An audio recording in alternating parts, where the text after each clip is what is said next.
Hey everybody, how's it going? This is going to be the first video on The Souls of Black Folk by W.E.B. Du Bois. If you were in class, either day that we covered the first chapter, you already got half of this, so I'm going to kind of speed through that part.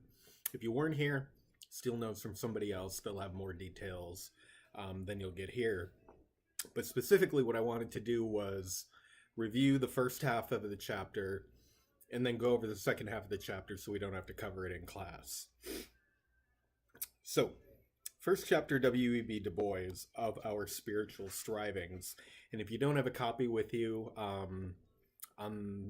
there will be a link on this video on the assignment to get there. There are two really important things I wanted to point out kind of before I go into the analysis of the chapter. The first is that pay close attention to all the religious allusions that Du Bois makes throughout. You know, he often, it's almost like in this chapter he's giving a sermon, right? And he talks about, at one point, you know, he brings up the ministers over and over again. So this chapter is like a sermon, and it's really speaking to the black audience that he would have been writing for, specifically in this essay. The other thing is he does a spectacular job of mixing the argumentative philosophies of ethos and logos, or excuse me, ethos and pathos. Pathos meaning emotions and ethos meaning logic.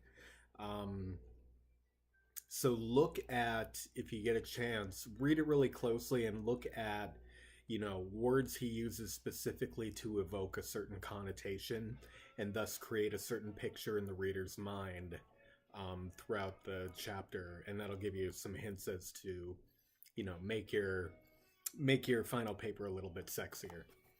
Anyway, so of our spiritual strivings, like I said in class, the first chapter, he opens up with the phrase "between me and the other world," which future author Ta-Nehisi Coates takes that line and twists it a little bit for the title of his book that we're going to read in class, because it's a response and a continuation of Du Bois's work. The rest of this paragraph, he presents the central thesis of the entire book, but specifically about this chapter, and that is, how does it feel to be a problem? The idea of the Negro problem, right?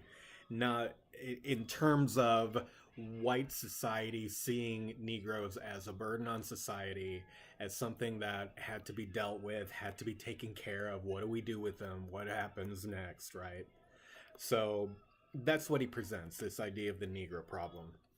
The next paragraph, the big one, is where he establishes that the metaphor of the veil, right, that separates black and white culture, like we talked about in class. And he said that the first time he became aware of it is when he was exchanging cards with other classmates, and one student gave him kind of a death glare, as in, no way, don't you dare give me that. And that's when he realized he was different from the other kids.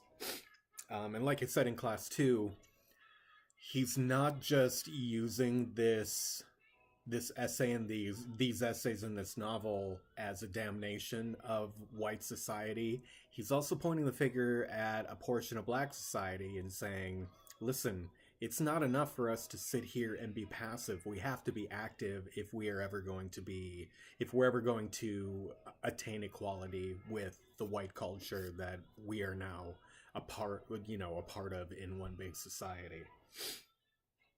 And then in the third paragraph, he brings up the other big sociological, philosophical idea in his work, the idea of the double consciousness, that idea that one person, is particularly black Americans, the freedmen, the freed slaves, have their souls kind of ripped in half, and half of it feels American, is, you know, the true consciousness of the human being, of themselves, whereas the other half is always cognizant of what white society is thinking about them and kind of informing decisions and informing ways of, living and interacting, that causes, it causes a clash between the, their American self and their black self.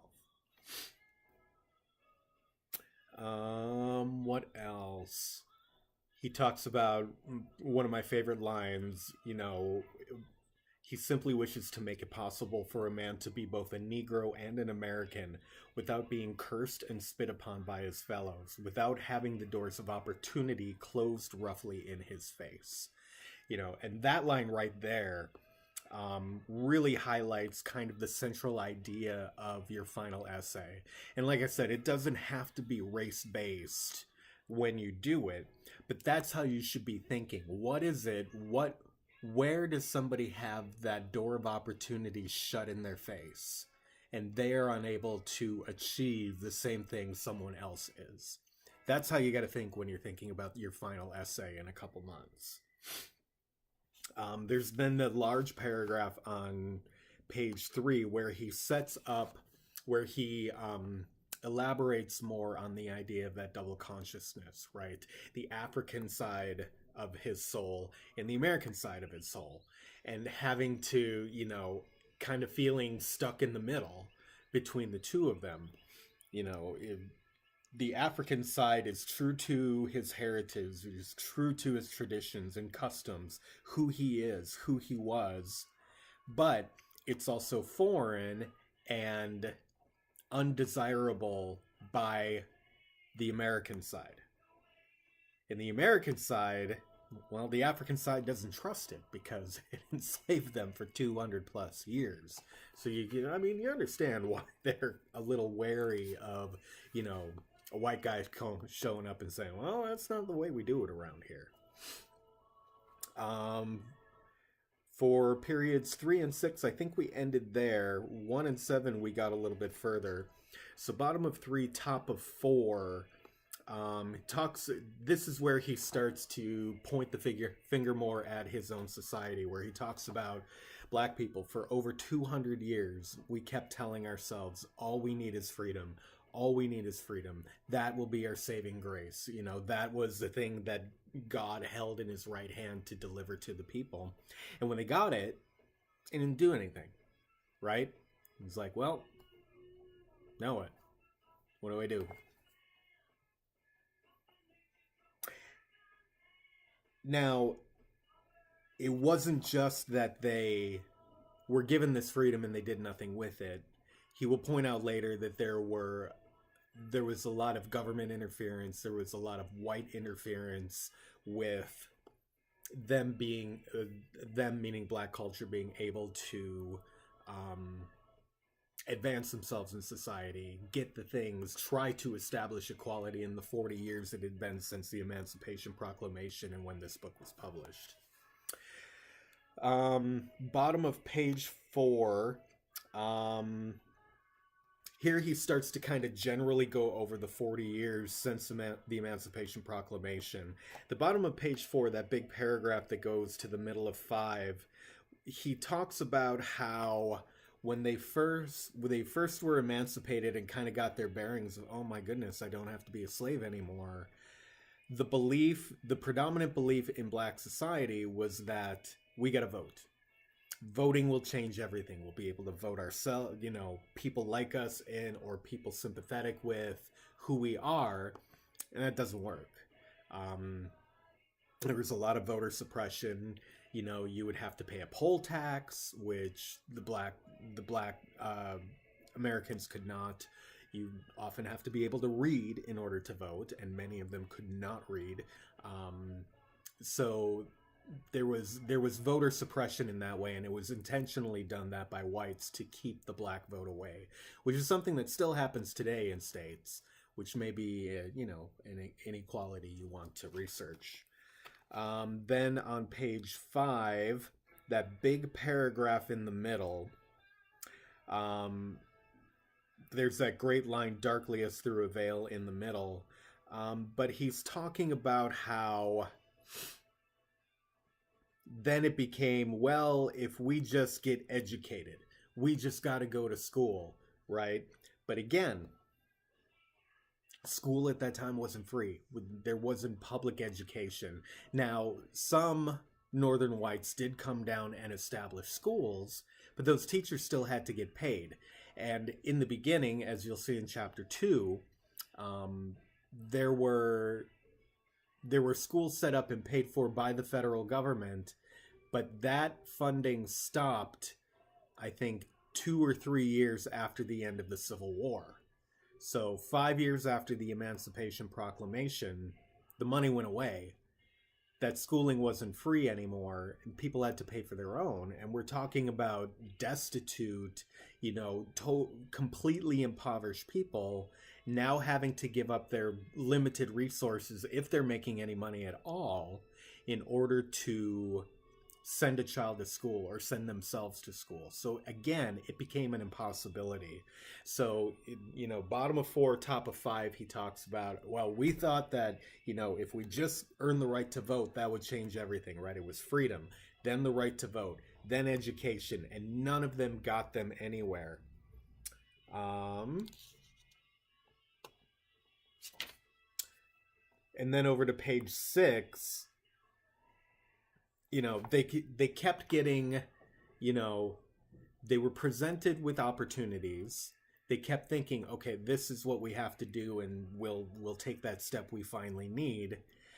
They kept getting met with resistance. Life kept getting in the way. The reality of 200 plus years of slavery got in the way.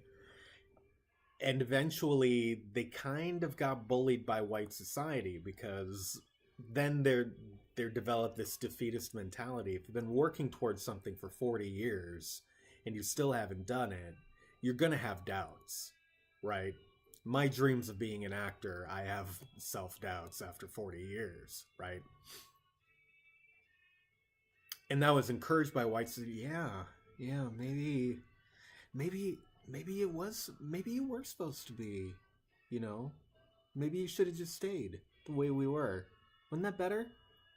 And so what Du Bois then points out at the bottom of 6 and unto the end of the chapter is that it's not any one of these things that is going to help Black society gain equality with white society. It has to be all of them. Saying if we just get this one thing is not enough. It's got to be everything. Because white American society has everything, and they had nothing. And just getting one thing is not going to get you where you need to go. If you owe $100 on 10 different bills, paying one of them is not going to get you out of debt. You're still $900 in debt. And that's what Du Bois is arguing here, is that we can't just pay one bill. One thing is not enough. We need to demand it all. We need to fight for it all.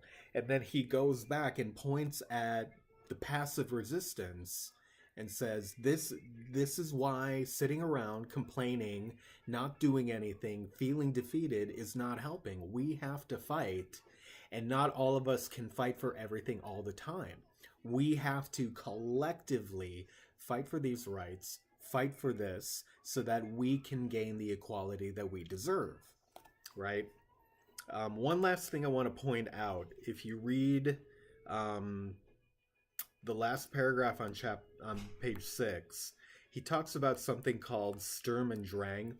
Sturm Drang is a German term. It was a movement, a philosophical and art movement that came out of the Enlightenment period. I'm going deep dork here with you guys. The Enlightenment period was very clean, very pure, you could characterize it as white if you want. And this movement was in response to that, saying, listen, not everything has to be pure, not everything has to be aesthetically pleasing, not everything has to be perfect. Art, literature, society can be and should be messy. you should be able to express emotion through it. It shouldn't just be a representation of what is seen. You need to allow emotion. And that's what he's talking about here too. We need that response. Black society needs that response, that emotional response, as a rejection of, you know, white America's hold on the pure, how the country is built, you know, how it should be done according to, you know, my ancestors.